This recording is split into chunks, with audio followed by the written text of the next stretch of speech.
আসসালামু আলাইকুম। আমি মোহাম্মদ জাহাঙ্গীর মৃধা, দুবাই থেকে। এখন রাত ৩টা বাজে। নিস্তব্ধ দুবাই শহর। এই ব্যস্ত সড়ক একদম নিস্তব্ধ। কোম্পানির গাড়িগুলো আর ১ থেকে ১.৫ ঘন্টা পর সব ব্যস্ত হয়ে পড়বে।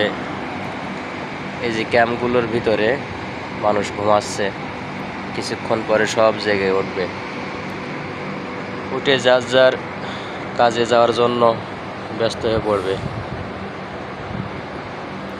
হঠাৎ করে ঘুম ভেঙে গেল। দুবার রাত কেমন হয় তাই একটু দেখানোর জন্য ঘুম থেকে উঠলাম।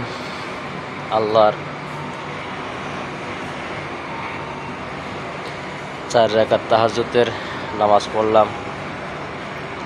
নামাজ পড়ে অনেক ভালো লাগতেছে যে আল্লাহর নিয়ামত আল্লাহ তাআলা আমাদের দান করেছে। এই নিয়ামত পেয়ে কেউ আল্লাহর ইবাদত করে, কেউ করে না।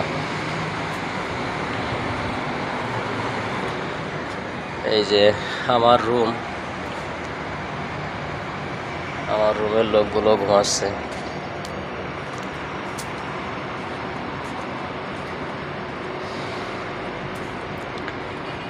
বর্তমানে একটা জিনিস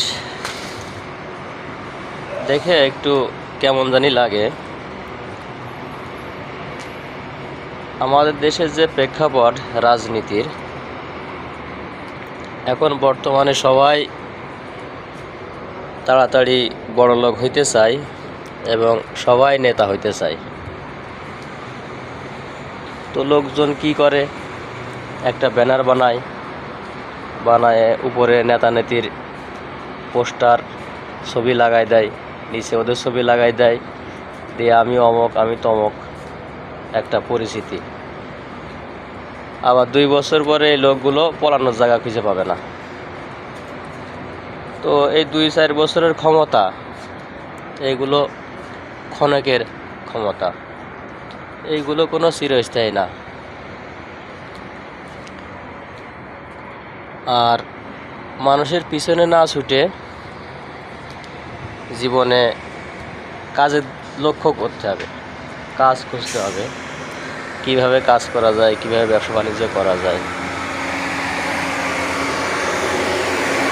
মানুষের